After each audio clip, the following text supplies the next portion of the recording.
We had a team meeting Monday, and I thought it went very well. Got a lot on the table. There's some hurt feelings, obviously, with Coach Pittman not being here anymore, and a couple of the defensive guys not being here anymore. And I understand that, and the players understand that they need to move on and have a great finish to the next 9 weeks so that they can be marketable, whether that's going into the NFL, staying here, or transferring. They need to have a very, very productive 9 weeks, as do I and the assistant coaches. So we've just been trying to focus on that. Went out yesterday, and I felt like we had a good practice. There was a great attitude out there. Guys were going full speed. We still got a lot of things to work on, a lot of things to get better at. But the effort and attitude was there, and I was encouraged by what I saw. First up, we'll go to Tom Murphy, the Arkansas Democrat-Gazette.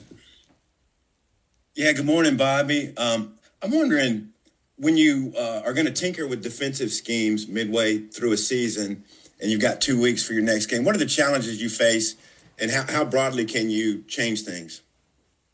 Yeah, I don't know if tinker is the right word. I think what we're working on is things that we have in the system that we can make our base and get players to understand it better, get players to play faster, get all 11 guys on the same field to do their job on every single play, and have it all work together.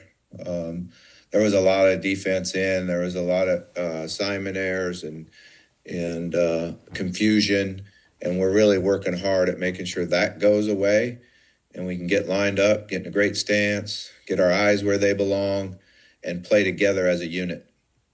Okay, I'm also wondering, are you any closer to the, on-field hire, and are you leaning toward linebackers coach or a D-line coach on that?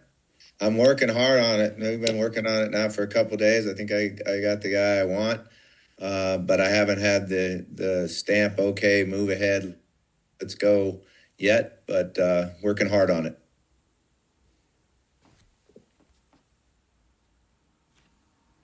Next, we'll go to Mike Griffith with the AJC. Hey, Coach. I asked a couple coaches earlier on the teleconference, kind of looking at this at 10,000 feet, and I know you're very close to it, but the mid-season coaching changes, it hasn't just happened at Arkansas. We've seen it at some other very prominent programs. From 10,000 feet, what's the advantage of making a move earlier in the season rather than waiting as was once traditional? I know things have changed. Yeah, I'm not sure you're asking the right guy on that one. I'm not a big fan of it. I think that when you start something, that you try to finish it, and we always got to keep the players in mind. But it's not really up to us as coaches to do that. So we're trying to make sure here that we have our players come into the building every day and have a great attitude, a great work ethic, enjoy themselves, have fun with it, and give them a way that we can win football games. So that's all I know. Appreciate you answering a difficult question. Thank you, Coach. Thank you. Next will be Andrew Hutchison of the Best of Arkansas Sports. Hey, Bobby, as a follow-up to the staff question, while you wait for that stamp of approval, who's handling coaching the linebackers at practice? I assume Coach Wilson is still doing defensive line, but how do y'all break that up? Yeah, we've got a couple of young guys that have been working there, and obviously Coach Wilson is splitting some time between the D-line and the linebackers. We've got 2 young graduate assistants that are helping him. So right now, between the 2 positions, we've got 3 guys and him overseeing it. Sometimes it's really good to meet together with the front and the linebackers. And one of our huge things that we're working on right now is our run fits. So the ability to install that, watch the video, see how it all works together is not a bad thing. It's kind of a good thing to have them all in the same room and go through those run fits. And how are you and your staff maybe handling the recruiting side of things right now? What's y'all's message to the commitments or other potential prospects?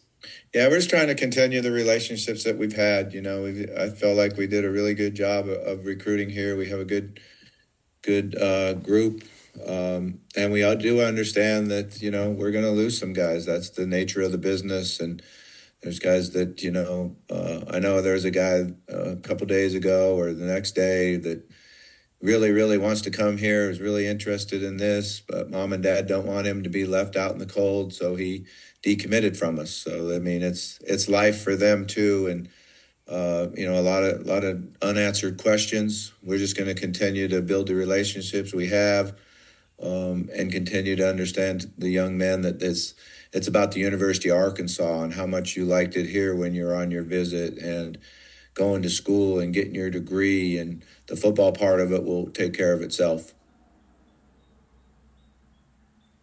Next is Jackson Fuller, the Times Record.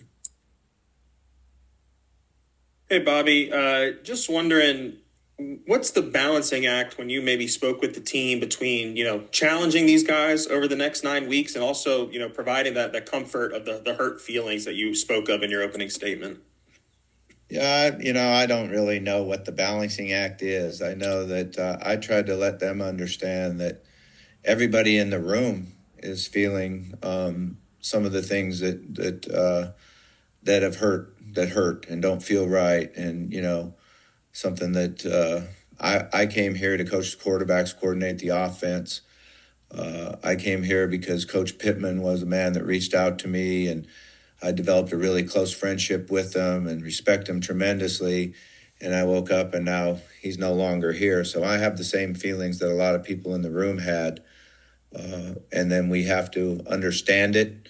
And then you try to go out and do something positive for somebody and then get back to what's important to you before it happens. So that's kind of how I've always handled a crisis, is to make sure you mourn properly, make sure you do something positive for somebody, and then get back to what was important to you before. Appreciate it. And, any separate conversations, like maybe one-on-one with Talon or some of the other leaders in the locker room? I mean, how important are those guys going to be over the next 9 weeks? Yeah, we've had a lot of one-on-one conversations too, and not just with me. Everybody's trying to get their players in and visit with them one-on-one, and the leaders, everybody on the team, really. So like I said, I was very impressed at the attitude we took the field with yesterday and the work ethic that we had on the field. Next we'll have Trey Biddy of Hog Sports. Yeah, Coach, I was wondering, you said there was nobody that had discussed entering the transfer portal. I was wondering after the meeting if there was any action with that front. No, we had everybody in the weight room all day yesterday lifting, and everybody out on the practice field. Everybody attended meetings on time. I think they all understand, and that was one of the things I tried to address with them right off the bat. And there's actually no benefit to going into the transfer portal right now. The only thing it can hurt is you, financially, and no ability to go in and play right away, and no video on tape to make you, your transition, if you're going to transfer somewhere, marketable. So there's really no reason for anyone to go into the transfer portal. And I think once I laid it out that way for the players, they understood it. How soon do you guys start diving into Tennessee? I know there's a lot of other stuff on the plate, obviously, but with the bye week, how soon do you want to get a start on that? Well, we got to start on that on Sunday evening, early Monday morning. We've been working on it. Part of practice yesterday was versus Tennessee. I always like to, on bye weeks, go back and work some ones versus ones, twos versus twos, and then also have a couple periods a day that are, segments a day, I guess I should say, that are versus Tennessee. And it allows you to just work on one emphasis. Like today's emphasis is going to be third and short and third and medium. Yesterday was 1st and 10 and blitz. So it's just how you break it up and try to get better as individuals, and then try to make sure we get a head start on the preparation for the game. Thanks, Coach. Coach, thank you for taking the time today. Thank you.